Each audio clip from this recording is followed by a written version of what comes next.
Getting Felixed, something that is synonymous with one of our greatest pitchers in all of Mariners history, but it's not necessarily a good thing. Felix Hernandez was a pitcher for the Seattle Mariners for a long time. Many of you guys know his accomplishments. Last perfect game, King Felix. He's the guy, right? He's the dude. But he's most notoriously known for never getting any run support from the Seattle Mariners. In the 2023 season so far, we've seen a couple notable getting Felixed moments, and this stood out to me specifically for our man George Kirby. Against the Philadelphia Phillies, George Kirby went 8 innings strong, only giving up 1 run, 4 hits, 1 walk, and striking out 7 batters. George Kirby absolutely shoved against the Philadelphia Phillies lineup that, even though they're banged up with Bryce Harper and Rhys Hoskins being out at the time, Harper is now back, which is absolutely crazy. He held them down, but the offense just couldn't get it done. So George Kirby, unfortunately, you got Felixed. And shortly thereafter that, we've seen 2 more already happen. That was on April 27th. It is May 3rd as I'm recording this.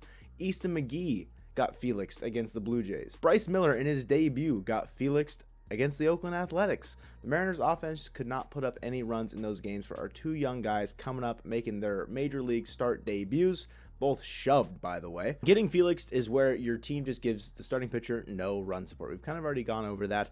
So Baseball Reference is where I got most of my data here, and in 2010, Felix had the most starts in his career. He had less than 2 runs of run support. 10 out of his 15 seasons, he had 10 or more starts with 0 to 2 runs in run support.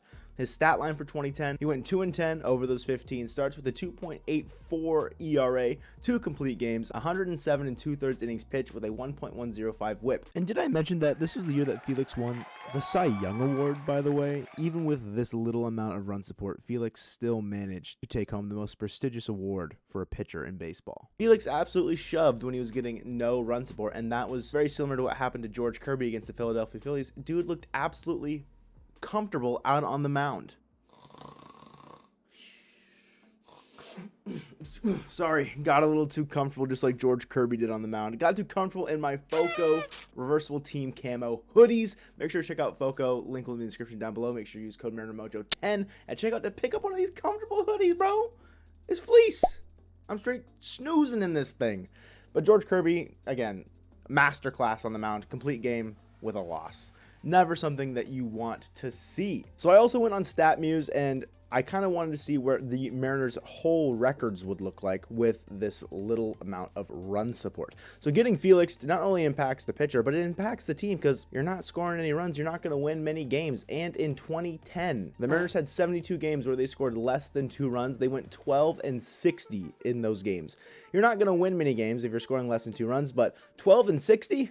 That's really bad. And even looking back into the year where we broke the drought in 2022, the Mariners went 12-45. And so it's almost 60 instances where your team is scoring less than 2 runs.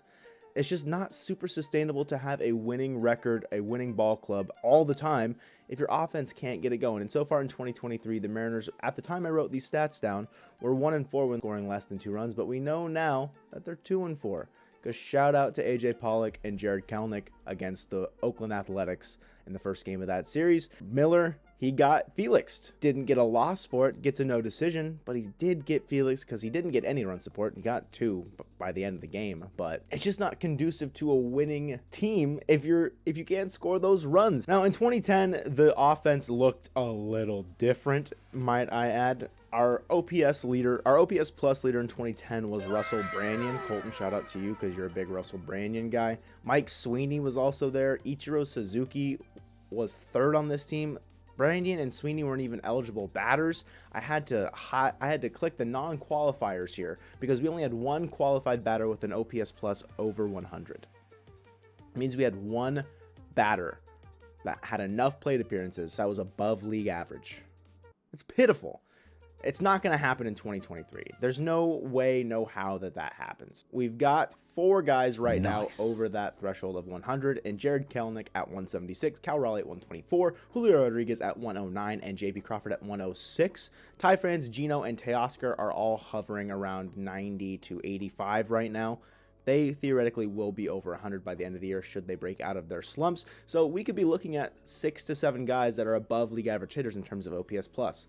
We're not going to go 12-60 again in those games because we're not going to have 72 instances throughout the season where we're going to score less than 2 runs.